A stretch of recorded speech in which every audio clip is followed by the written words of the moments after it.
আসসালামু আলাইকুম রহমতুল্লাহি ওয়াবারাকাতুহু।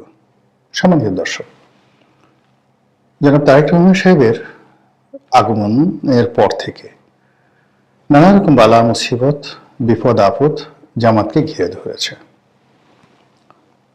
এবং বিশেষ করে উসমান হাদির হত্যাকাণ্ডের পর পুরো বিষয়টি যেভাবে জামাতের পক্ষে চলে যাচ্ছিল এবং উসমান হাদির মৃত্যুর পর যে জানাজা অনুষ্ঠিত হয়েছিল এবং সেটাকে ঘিরে সারা বাংলাদেশে যে একটা উত্তেজনা তৈরি হয়েছিল, বিশেষ করে একটি যাকে বলা হয় বিপ্লবী সরকার গঠন ইত্যাদি যে বিষয়গুলো নিয়ে, অর্থাৎ জানাজার ওই ময়দান থেকে হাজার হাজার লক্ষ লক্ষ মানুষ পার্লামেন্টের মধ্যে ঢুকে যাবে, তারা জাতীয় সরকার গঠনের দাবি জানাবে এবং পুরো প্রক্রিয়াটি জামাতের নিয়ন্ত্রণে থাকবে, এরকম একটি আতঙ্ক সারা বাংলাদেশকে একেবারে রীতিমতো জড়সড় করে তুলেছিল। তো সেই ঘটনার প্রেক্ষিতে বিএনপি ওই সময়টাতে তটস্থ ছিল। অনেকে বলার চেষ্টা করছেন যে তড়িঘড়ি করে জনাব তারেক রহমান সাহেব যে বাংলাদেশে আসার ঘোষণা দিলেন, এটা বিএনপির যারা নেতা ছিলেন তাদের একটা চাপ ছিল তারেক রহমান সাহেবের উপর, যে এটা আপনার জন্য আমাদের জন্য একটা আখেরি সুযোগ। আমরা মনোনয়ন ঘোষণা করে ফেলেছি, চারিদিকে নির্বাচনের দামামা জ্বলছে, দামামা বাজছে, আর পুরো প্রশাসন থেকে শুরু করে রাজনীতির ময়দানে জামাতের যে কৌশল, সেই কৌশলের কাছে আমরা পেরে উঠছি না। এটা অন্য কোনো কারণ নয়। মূল ব্যাপার হলো যে আমাদের দেশের রাজনৈতিক যে কালচার, সেই কালচারে সবাই আসলে কর্তার ব্যক্তিকে মাঠে চান। তো তারেক রহমান সাহেব লন্ডনে বসে সিদ্ধান্ত দেবেন আর মির্জা ফখরুল সাহেব সেই জামাতের আমিরের সঙ্গে প্রতিযোগিতা করবেন, এটা হয় না, আমাদের সমাজে মেনে নেওয়া হয় না। প্রথম কিছুদিন লেভেল প্লেয়িং ফিল্ড যেটা বলা হয় রাজনীতির, সেখানে বিএনপির যারা শীর্ষ নেতা তাদেরকে জামাতের আমিরের সমপর্যায়ে মনে করা হতো বা সমপর্যায়ে স্থান দেওয়া হতো। কিন্তু পরবর্তীতে জামাত এটা বুঝতে পারার পরে তারা হয়তো, এটা আমি বলবো যে এটা ভুল হয়েছে জামাতের ওই সময়টাতে।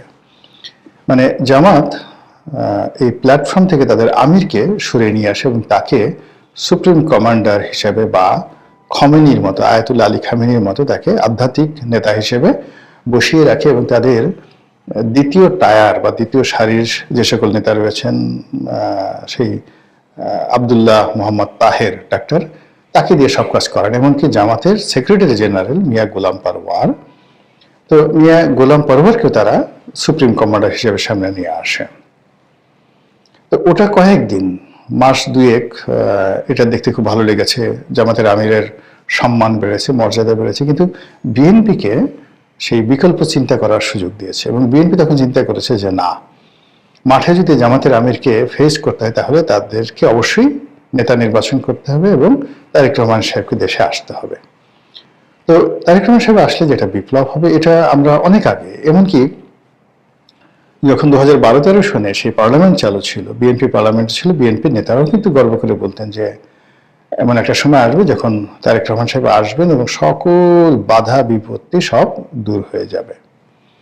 তো যাই হোক, তারেক রহমান সাহেব আসার পর এখন আর কেউ জামাতের খোঁজ নেন না, জামাতের কথা বলেন না, বরং মানে নানা রকম নেতিবাচক কথা জামাত নিয়ে, শিবির নিয়ে মানুষ বলতে থাকে এবং যা তাদের প্রাপ্য, মানে 30-35টি সিট তারা পেতেই পারে যে অবস্থা, তো সেইটা অনেকে বলার চেষ্টা করেছে তারা একটাও পাবে না, কেউ বলছে দুটো পাবে, তিনটে পাবে, এরকম। তো পরিস্থিতি যখন এরকম, ঠিক সেই সময়টাতে জামাত বিরোধী যে শক্তি রয়েছে বাংলাদেশে, যারা নিজেদেরকে প্রো লিবারেশন ফোর্স হিসেবে দাবি করেন, প্রগতিশীল হিসেবে দাবি করেন এবং জামাতকে যারা ধর্মান্ধ এবং পশ্চাৎপদ মধ্যযুগীয় চিন্তা চেতনার শক্তির ধারক বাহক হিসেবে মনে করেন, সে সকল বুদ্ধিজীবী, তারপরে সে সকল সাহিত্যিক, সাংবাদিক সবাই একযোগে জামাতের বিরুদ্ধে বলতে থাকে এবং তারা সবাই বলার চেষ্টা করে যে জামাতের যে আসল চরিত্র এবং আসল যে রূপ, এটি এখন জনসম্মুখে প্রকাশিত হয়ে গেছে।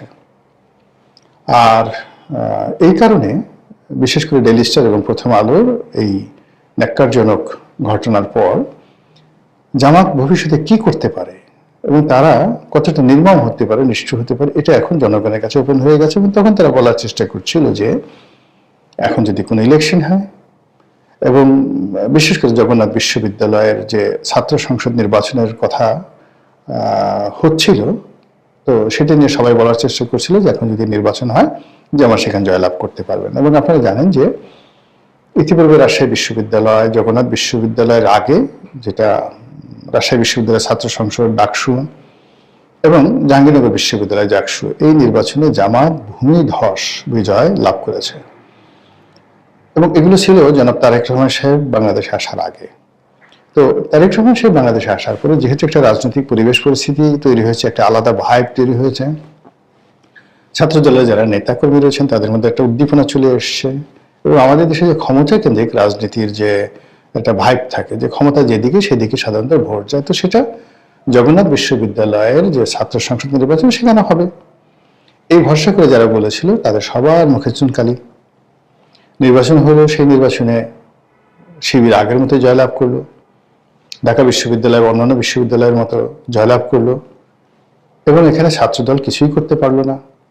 এখন সমস্যা হয়ে গেল যে এই যে তারেক রহমান সাহেবের আগমনে এখনো পর্যন্ত যে ভাইবটা চলছে, যে হাইপ তোলা হয়েছে, বা তাকে যেভাবে ভবিষ্যৎ প্রধানমন্ত্রী হিসেবে লোকজন সম্বোধন করছে, তো তার প্রভাব কোথায়? জগন্নাথ বিশ্ববিদ্যালয়ের এই ভোটে কেন এই প্রভাব এলো না? এখনো কেন মানুষ জামাত এবং শিবিরকে যাকে বলা হয় ভোট দিচ্ছে? এটা মানে যারা বিএনপির পক্ষের লোক তাদের জন্য খুবই বিব্রতকর, সেন্সিটিভ, স্পর্শকাতর।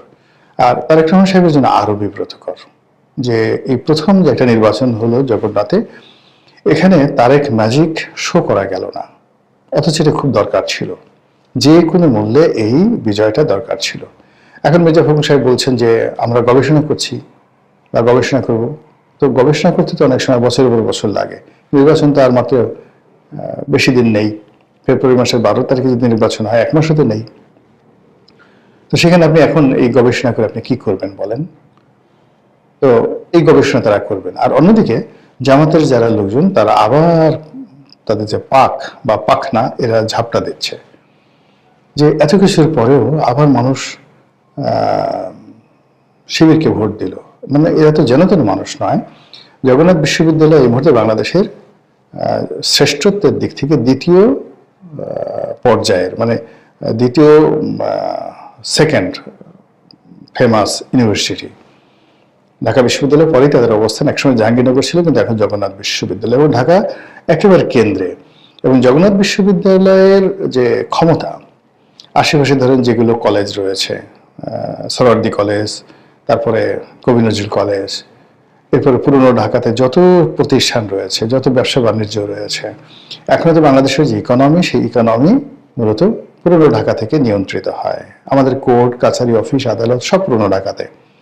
ঢাকা ডিসি অফিস, জজ অফিস, মেট্রোপলিটন পুলিশের অফিস, এমনকি কারণ মানে কেরানীগঞ্জের জেলখানা, সব এর যে এই সেন্ট্রাল পয়েন্টে জগন্নাথ বিশ্ববিদ্যালয়ের যারা ছাত্র সংসদে থাকবেন তারা ঢাকা বিশ্ববিদ্যালয়ের সে ক্ষমতাধর।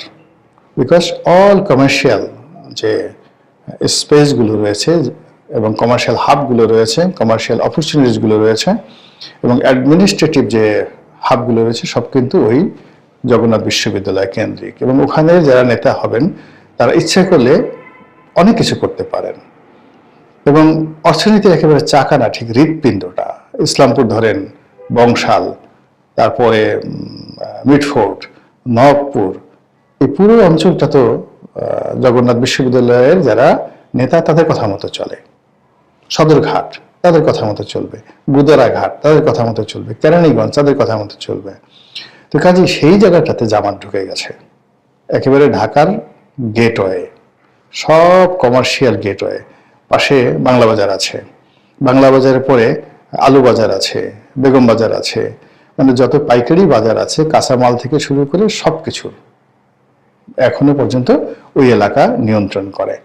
তো জাহাঙ্গীরনগর ইউনিভার্সিটি, রাজশাহী ইউনিভার্সিটি ওই দিক থেকে কমার্শিয়াল ফিজিবিলিটি নেই যেটা জগন্নাথের আছে। তো সেখানে শিবির তাদের যে কে বলা হয় বিজয় নিশ্চিত করলো। আমি মনে করি এটা যেন তেন ঘটনা নয়, এর পেছনে অনেক অনেক যাকে বলে হাত আছে, অনেক অনেক সুদূর প্রসারী চিন্তা আছে, এবং এখানে যে বিজয় একেবারে যেন তেন বিজয় তা নয়। আমাদের ছেলে মেয়ের যারা এই দেশকে নেতৃত্ব দিচ্ছে তাদের মনোযোগেতে একটা বিরাট পরিবর্তন আসছে। এই পরিবর্তনের আওয়াজটা বিএনপিকে এবং আওয়ামী লীগকে বুঝতে হবে, জাতীয় পার্টিকে বুঝতে হবে।